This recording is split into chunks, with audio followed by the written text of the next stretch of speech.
Hey YouTube, it's been a while since I've posted anything. Been going through a lot emotionally and just I fell back into some old routines that, take a while to break out of. And I think now I'm ready to start sharing again. We're in a time now where we are in a spiritual war. And it is very important for us to guard our energies and to do things that are going to help to bring us to a more positive emotional state in order to stay positive and grounded through all the seeming chaos that is coming and that has been manifesting itself on our planet. So I think that something that has helped me to get past that stage and to get back into the point where I can share again is being present.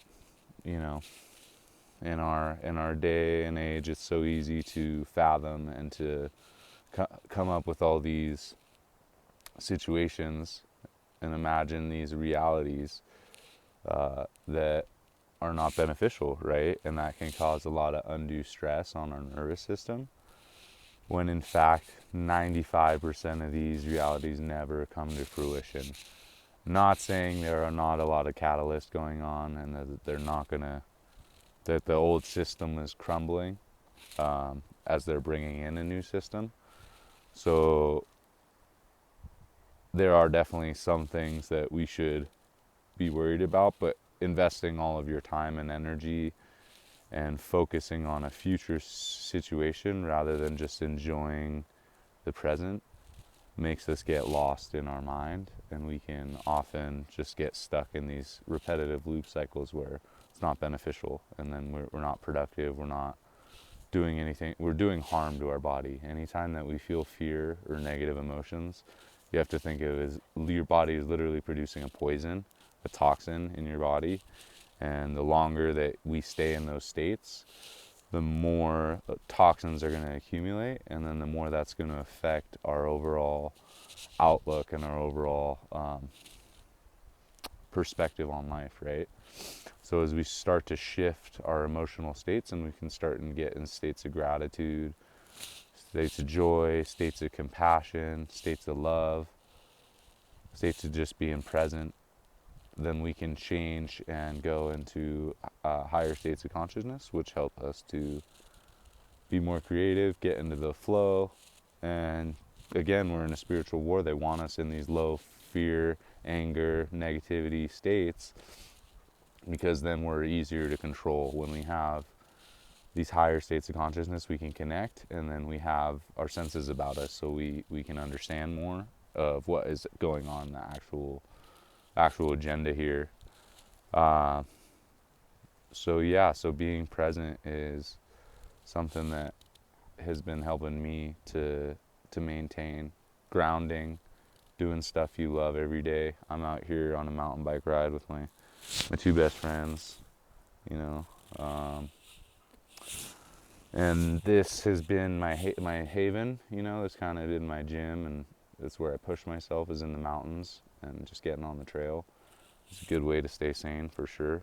But I know a lot of people don't have access to that. So whatever you do have access to, that brings you joy, make time for that every day. Because if you're not, then we get in these repetitive loop cycles where we're just draining our energy. And especially with all that's going on in the world, if we're not grounded, if we're not doing what we love, it's going to ultimately fry us out, right? So that is what I felt drawn to talk to today about. And then also another thing I feel drawn to talk about, and something that has been on my mind again, we need to start to get the parasites out of our body. The reason that everything, if you look at everything, our inner reality is an outer manifestation. Our outer manifestation is a reflection of how we're feeling, of collective consciousness of like how we're feeling, right? And so if we have parasites inside of our body and we're allowing that, they're sapping our energy and our nutrients and our resources, that's manifesting now in our physical reality, right? So when we can start to get rid of the parasites inside of us, we start to see how parasitical our system is. The whole system is in nature, this whole game that we're playing, and we can start to clean up our outer manifestation.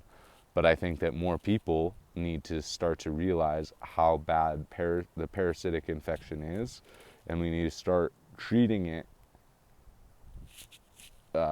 very, very seriously, because it's, if you were to look at these entities under a microscope, they look like demonic entities. And when you understand that they can control your thoughts and your emotions, they can make you feel a certain way, want certain foods, want to even mate with certain people so that they can spread their eggs, you start to realize how much of a control matrix there has been and why they propagate foods that cause, mucus, a lot of mucus production, and they have a lot of heavy metals, which the parasites eat, which brings the parasite, it's feeding ground for them, and then we're bringing them into a hospitable environment.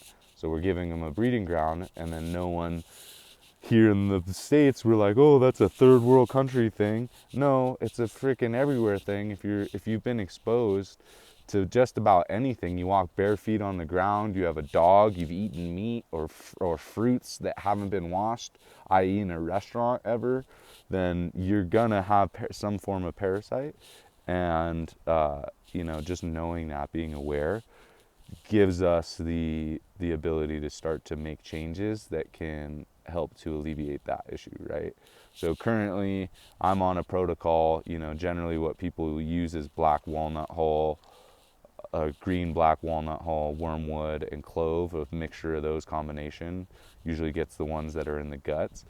But as far as getting deeper into the issue, removing the heavy metals, right? So I'm also taking a protocol that has bentonite clay, charcoal, and psyllium husk, and that fiber, charcoal absorbs 2,000 times its weight in toxins. So as you start to release toxins in your body, I've been cleansing, as you start to release the toxins, it can be overwhelming for people. That's why when people fast or they try eating fruits for a day or whatever, then they might not feel good, is because they have so much accumulated toxins in their system that gets released into the blood. And if the lymphatic system isn't working properly, then that's just going to make you feel nauseous and nasty, right? Sick. But if you can start to bring those toxins out, but you're also bringing in a binder that is binding to those toxins, so it's not going to be just going into your lymphatic system freely. It's going to bind to something and then be able to extract it out of your body easier. It makes it a little easier to start to remove a lot of these heavy metals. Bentonite clay, super beneficial for heavy metal. Chlorella, super beneficial for heavy metal. Cilantro, super good for heavy metals. So, high chlorophyll food, alkaline food, lemon juice, good for heavy metals. Blueberries, that's going to be good. It's going to start to help to extract those metals from your body, because that is also another thing that I want to talk about. And regardless where you're at with things, they're doing it, and they have patented it, and the government has been putting smart dust and nanobots in food and water and into the air, spraying it, stratospheric aerosol injections onto us. Not to mention people just lined up for a mRNA, something that, didn't have a list of ingredients, maybe had graphene oxide in it. Who knows? But these self-replicating bots, right, can be in our body, and they found them. There are people that have tons of people that testimonials coming out showing the proof of this now. So if that's a factor, bringing heavy metals out of the body, super essential, right? As well as getting rid of the parasites, because there's two agendas there. They also are known to calcify certain portions of our body, certain portions of our brain, that may access to higher consciousness and higher states of understanding. But yeah, that's kind of, I know I split it now. There's like three things that I was talking about, but yeah, we're in a spiritual war, guys. So being aware of that, and the more things that we can do to bring health into our body, to bring health into our emotional state and balance into our being, is going to help, because the world is in chaos right now, and a lot of people are in fear, and a lot of people are suffering, and a lot of people are hurting. And we may be one of those people. Everyone is suffering in some level and hurting in some level, right? But you can choose to let that rule your life and dictate how you live your life, or you can choose to try and lessen the suffering of others, bring your information forward, and be the light that you want to you want to see in the world, the change that you want to see in the world. And that is what I'm trying to do, right? And as we go forward, there's going to be a lot of stuff coming out and going, oh, we'll see how it all unfolds, but staying positive, staying grounded, doing the things that you love, getting rid of those parasites, and those might even be relationships. There's certain relationships that we've allowed in our life that are not beneficial for us. So taking that into account, that's what I got for today. Thanks for listening.